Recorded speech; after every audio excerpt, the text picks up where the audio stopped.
बहुत ही खूबसूरत थी।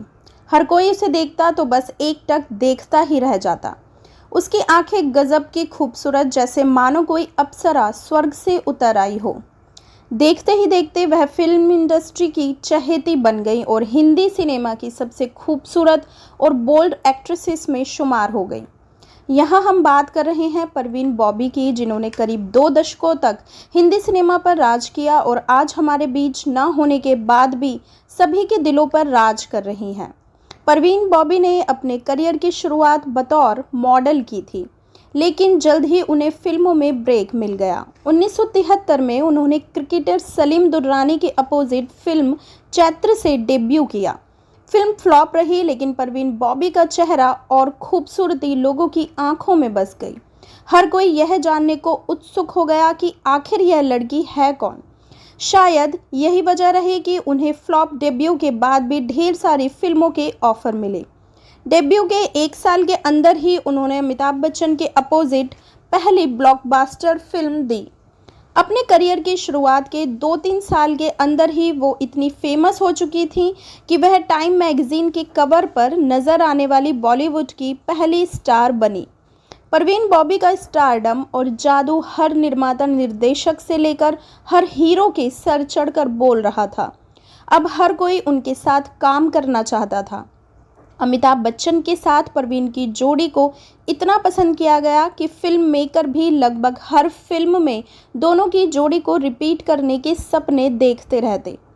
परवीन और अमिताभ ने दर्जनों फिल्मों में साथ काम किया और लगभग सभी फिल्में हिट रहीं। इनमें सुहाग, मजबूर, दीवार, देश प्रेमी, नमक हलाल, काला पत्थर, कालिया और अमर अकबर एंथनी जैसी फिल्में शामिल हैं। परवीन एक ऐसी एक्ट्रेस रहीं जिन्होंने रुपल्ले पर्दे पर बड़े सुपरस्टार्स को अपने इश्क में पागल कर दिया। इस अदाकारा की निजी जिंदगी में कई हीरो आए, लेकिन कोई भी रिश्ता शादी तक नहीं पहुंच पाया। फिल्म इंडस्ट्री में लगातार सफलता का स्वाद चखने वाली परवीन बॉबी की जिंदगी में पहला प्यार डैनी के रूप में आया। माना जाता है कि बॉलीवुड का यह खतरनाक विलेन परवीन की जिंदगी का पहला हमसफर था। डैनी और परवीन बॉबी करीब 4 साल तक एक दूसरे के इश्क में डूबे रहे, लेकिन अचानक ऐसी हवा चली कि उनका रिश्ता ताश के पत्तों की तरह बिखर गया। डैनी के जाने के बाद परवीन बॉबी की जिंदगी में कबीर बेदी आए। परवीन बॉबी और कबीर का रिश्ता करीब 3 साल तक चला। दोनों की निजी तस्वीरें भी खूब वायरल होती थीं। कबीर पहले से ही शादीशुदा थे, इसलिए 3 साल के बाद दोनों की राहें जुदा हो गईं। डैनी और कबीर के बाद रिश्तों में खता खाई परवीन बॉबी की जिंदगी में तीसरी एंट्री बॉलीवुड के मशहूर निर्माता निर्देशक महेश भट्ट की हुई। टूटी हुई परवीन बॉबी को महेश भट्ट का सहारा मिला। ये भी कहा जाता है कि परवीन बॉबी के संग रहने के लिए महेश भट्ट ने अपनी पहली पत्नी किरण भट्ट और बेटी पूजा भट्ट को भी छोड़ दिया था। परवीन बॉबी संग महेश भट्ट कई सालों तक लिव इन रिलेशनशिप में रहे थे। दोनों एक दूसरे से बेपनाह प्यार करने लगे थे, लेकिन फिर परवीन बॉबी को मेंटल हेल्थ इश्यूज हो गए, जिसकी वजह से दोनों की लव स्टोरी मुकम्मल होने से पहले ही खत्म हो गई। महेश भट्ट ने फिल्म फेयर को दिए अपने एक इंटरव्यू में बताया कि साल 1979 में एक दिन वो परवीन बॉबी के अपार्टमेंट में गए थे तो वो शॉक्ड रह गए। उन्होंने परवीन का अलग ही रूप देखा था। महेश भट्ट ने बताया था, परवीन फिल्मों के कॉस्ट्यूम में तैयार होकर एक कॉर्नर में बैठी थी। उनके हाथ में किचन का एक चाकू था। मैंने परवीन को देखकर पूछा, तुम क्या कर रही हो? तो उन्होंने कहा, चुप रहो, इस कमरे में कुछ गड़बड़ है, वे मुझे मारने की कोशिश कर रहे हैं। उन्होंने मेरा हाथ पकड़कर मुझे बाहर कर दिया। उनकी माँ मायूसी भरी नज़रों से मुझे देख रही थी। उनके चेहरे की रंगत से मैं समझ गया था कि ऐसा पहले भी हो चुका है। इस बीमारी का पता लगने के बाद दोनों के रिश्ते के साथ साथ परवीन बॉबी का करियर भी बिगड़ गया था और वह फिल्मी पर्दे से दूर होने लगी। परवीन बॉबी के इश्क में डूबे महेश भट्ट ने अभिनेत्री के जीवन पर 2 फिल्में भी बनाई, जिनमें से पहली अर्थ थी, जिससे महेश भट्ट ने निर्देशन की दुनिया में कदम रखा था, और दूसरी फिल्म साल 2006 में आई वो लम्हे थी। सभी चाहते थे कि वो जल्द से जल्द ठीक हो जाए। महेश भट्ट उनका इलाज अच्छे से अच्छे डॉक्टर से करवाने लगे।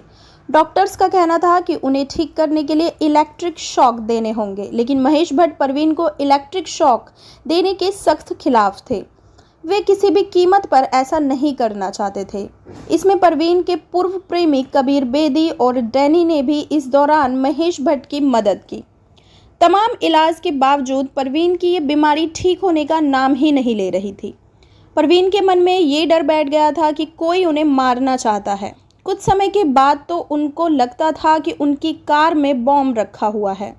वो एसी की आवाज़ तक से डर जाती थी, यहाँ तक कि अपने को स्टार अमिताभ बच्चन को भी वो अपने लिए खतरा मानने लगी थी। परवीन को लगता था कि अमिताभ बच्चन उन्हें मारना चाहते हैं। उन्होंने परवीन के पीछे गुंडे लगवा रखे हैं। परवीन की ऐसी स्थिति देखकर उन्हें कमरे में ही बंद रखा जाने लगा। उन्हें मीडिया और पब्लिक की नज़रों से दूर रहना पड़ता था। इस दौरान परवीन का वज़न काफ़ी बढ़ गया था और उन्होंने अपनी खूबसूरती भी खो दी थी। अब डॉक्टरों के पास उन्हें इलेक्ट्रिक शॉक देने के अलावा कोई ऑप्शन नहीं बचा था, लेकिन महेश भट्ट अब भी शॉक के विरोध में थे। तभी महेश पर भी कई तरह के आरोप लगने लगे। लोगों का कहना था कि महेश ने परवीन का इस्तेमाल किया है, अपने फ़ायदे के लिए परवीन के स्टारडम और रुतबे का इस्तेमाल किया और अब वे उन्हें ठीक नहीं होने देना चाहते। अब तक परवीन की हालत बेहद नाजुक हो चुकी थी। उन्होंने दवाइयाँ खाना बंद कर दिया था। इतना ही नहीं, डर के कारण वो पहले महेश को दवाई खाने को कहती थी ताकि उन्हें तसल्ली हो जाए कि वे सही हैं। परवीन की ऐसी हालत के चलते कई बार महेश को भी खाने और ड्रिंक में दवाई मिलाकर पीना पड़ता था। परवीन के ठीक होने की संभावना बहुत कम थी। इससे महेश भट्ट टूट चुके थे। वो परवीन को मुंबई से दूर बेंगलुरु लेकर चले गए। महेश परवीन को तनाव से दूर रखना चाहते थे। उन्होंने सोचा कि नया माहौल उन्हें ठीक कर देगा, वो पुरानी बातें भूल जाएंगी, लेकिन हालत जस की तस बनी रही। कुछ समय के बाद महेश परवीन को वहीं छोड़कर अपनी पत्नी लॉरेन के पास वापस आ गए। डॉक्टर्स का कहना था कि महेश के रहने से परवीन की हालत ज़्यादा खराब रहती है, इसलिए उनका दूर रहना ही बेहतर था। इलाज पूरा होने के बाद परवीन मुंबई वापस आ गई। अब वो बेहद तन्हा थी। वहीं उनके वापस आने पर पत्नी के पास वापस लौट चुके महेश भट्ट भी खुद को परवीन के पास जाने से नहीं रोक सके। वहीं परवीन के डॉक्टर नहीं चाहते थे कि महेश भट्ट परवीन के आसपास भी रहें, लेकिन परवीन महेश भट्ट को छोड़ने को तैयार नहीं थी। महेश भट्ट भी चाहते थे कि उनका इलाज अच्छे से अच्छे डॉक्टर के पास हो। एक रात परवीन ने महेश से कहा कि वो उनमें और उनकी डॉक्टर में से किसी एक को चुने। महेश भट्ट के अनुसार परवीन की ये हालत देखकर मैं समझ गया था कि अब हमारे रिश्ते का अंत हो गया है। महेश आधी रात में ही परवीन के घर से निकल गए। परवीन ने उन्हें रोकना चाहा।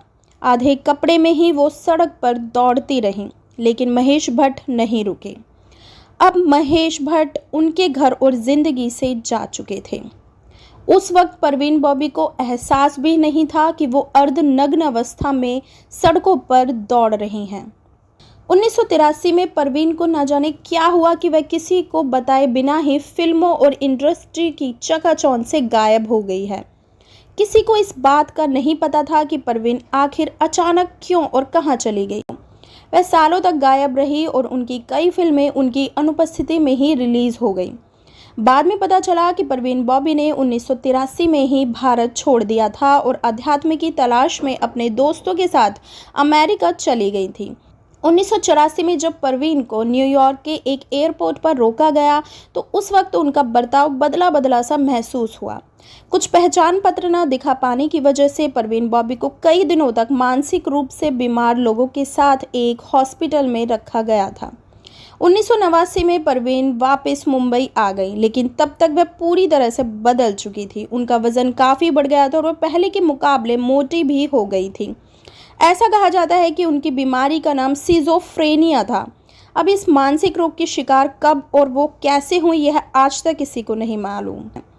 वक्त के साथ परवीन बॉबी की हालत ऐसी हो गई थी कि अगर कोई पत्रकार या मीडिया कर्मी उनका इंटरव्यू लेने जाता तो वह दूर भागती या फिर उनसे अपना खाना और पानी टेस्ट करने के लिए कहती। उन्हें यह तक शक बैठ गया था कि उनके मेकअप में भी जहर है और इससे उनकी स्किन छिल जाएगी और खूबसूरती चली जाएगी। परवीन के अंदर मारे जाने का डर इस कदर बैठ गया था कि अपने आखिरी 4 सालों में परवीन बॉबी लगभग हर फ़ोन कॉल को रिकॉर्ड करने लगी थी। जो भी उन्हें फ़ोन करता उसे पहले वह बताती कि उनके फ़ोन को सर्वाइलेंस पर रखा गया है। परवीन बॉबी की ज़िंदगी में अब अकेलापन और भी बढ़ता जा रहा था। फिल्म इंडस्ट्री से उन्होंने खुद को काट लिया था। जो उनके अपने थे उन्होंने भी परवीन बॉबी से कन्नी काटनी शुरू कर दी थी। शायद यही वजह थी कि जब 20 जनवरी 2005 को वह फ्लैट में मृत मिली तो किसी को कुछ पता नहीं चल पाया। जिस सोसाइटी में परवीन रहती थी वहाँ के सिक्योरिटी गार्ड ने जब देखा कि परवीन ने 3 दिनों से घर के बाहर रखा दूध और अखबार नहीं लिया है तो उसने पुलिस को खबर दी। मौत कैसे हुई नहीं पता, पर कहा जाता है कि परवीन को बाएं पैर में गैंग्रीन हो गया था क्योंकि उन्हें डायबिटीज़ भी थी। बेड के पास ही एक व्हील चेयर थी। कपड़े, दवाइयाँ, पेंटिंग यानी कमरे का हर सामान तितर बितर पड़ा था। हो सकता है कि वह अपने आखिरी दिनों में चलने फिरने में असमर्थ रही हो और व्हील चेयर की ज़रूरत पड़ी हो। पोस्टमार्टम हुआ तो पता चला कि परवीन ने 3 दिन से कुछ नहीं खाया था, बस शराब पी थी और दवाइयाँ खाई थी। कुल मिलाकर देखा जाए तो ग्लैमर की ज़िंदगी जीने वाली परवीन का आखिरी वक्त अंधेरे, तन्हाई और अवसाद में गुजरा। शायद यही फिल्मी नगरिया का कड़वा सच है।